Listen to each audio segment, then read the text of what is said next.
Today's video, gagawa tayo ng gulay lang. Hindi naman chopsuey kasi naging ko lang guys, naging type ko lang kumain ng gulay na broccoli. Mayroon ako isang onion, itong kalahating cabbage, isang bell pepper, carrots, at saka celery para sa ating magandang kalusugan. Una, hugasan po natin muna.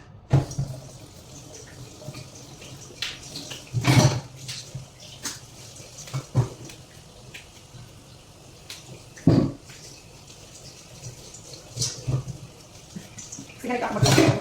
Hugasan ko po muna. Pagos ko sila sa masayaan.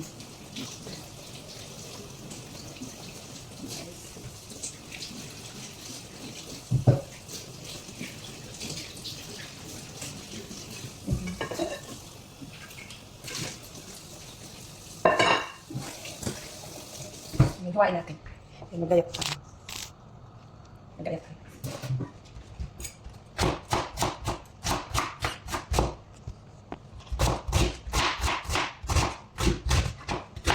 Vegetable soup guys. Gawa ko ng vegetable soup. Yan. Vegetable soup guys. Gawa ko ng vegetable soup.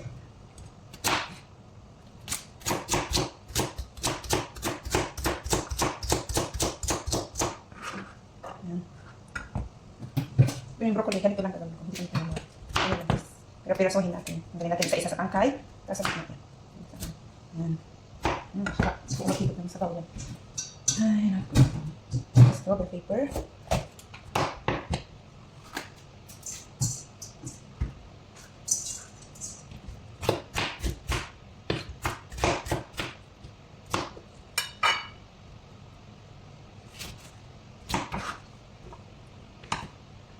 Yan. Saka yung carrots guys. Sige, maya ulit. Hello guys, ang una kong dinagay. Sorry, hindi ko na Una kong dinagay yung carrots guys. Actually kasi ito ay noodles. Noodles soup ang ginawa ko pero nilagyan ko ng mga gulay. Ayan guys. Inuna ko muna yung carrots. Tapos lagay ko, hindi ko na yung video ko kanina. Tapos ito guys, sibuyas. Masarap yan guys pag lagyan nyo ng sibuyas yung natin. Yung sabaw kasi alam niyo pa guys yung sibuyas. Maraming magandang ay dudulot sa ating katawan. Alam niyo pa guys sa mga ibang mga Indian, ganun Indian, Pakistan, Bangladesh. Di ba mahilig sila sa sibuyas pero tingnan niyo guys yung mga buhok nila nga haba kasi nga mahilig sila sa sibuyas. Kaya guys yan. Medyo okay na ata. Pwede na guys, ilagay na natin yung sabay-sabay na natin ilagay na natin itong bell pepper, broccoli, yung cabbage. Lagyan na natin lahat yung ingredients mo guys. Yan.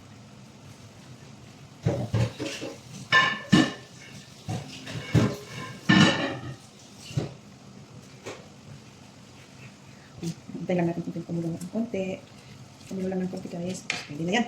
Gusto ko guys sa mga gulay, half lang. Ayaw ko yung masyadong luto. Gusto ko yung half lang siya. Kung yung na siya, nag-iba na yung gulay, yung kulay niya. Pag, halimbawa yung guys, yung broccoli, di ba green? Pero pag naluto naman na siya guys, lalo nag-green siya, yung ganyan siya. Nag-green siya lalo. Tapos yung yung repolyo niya. Ganun din. Kunti lang. Tapos, yun na. Sarap na. Yan na guys. Lagyan natin ito guys. Powder mo. Powder yung noodles kanina. Ito yung sili na. Guys. Okay, sarap. So, ang dami naman. Pero pwede ko naman itong i-save yung iba sa para may kainin pa ako bukas. Ay, sabi, nahulog ko. Kuyawan, lagay. Kuyawan. Sarap. Uy, sarap. Yan na guys. So, finish. Finish. Tapos na siya guys. Ayan guys, mga una ta. Kain na tayo guys. O, mga tayong kakapsat niya. Sarap. O, mga tayong kakapsat. Nagimas. Init. Yung noodles guys, hindi masyadong healthy sa katawan. Pero pag linagyan nyo guys ng mga gulay, para maging healthy ang noodles, yan, lagyan nyo ng mga gulay. Sarap. Okay guys, sige po. Kuyawan. Sarap ng pagkain ko. Bye-bye.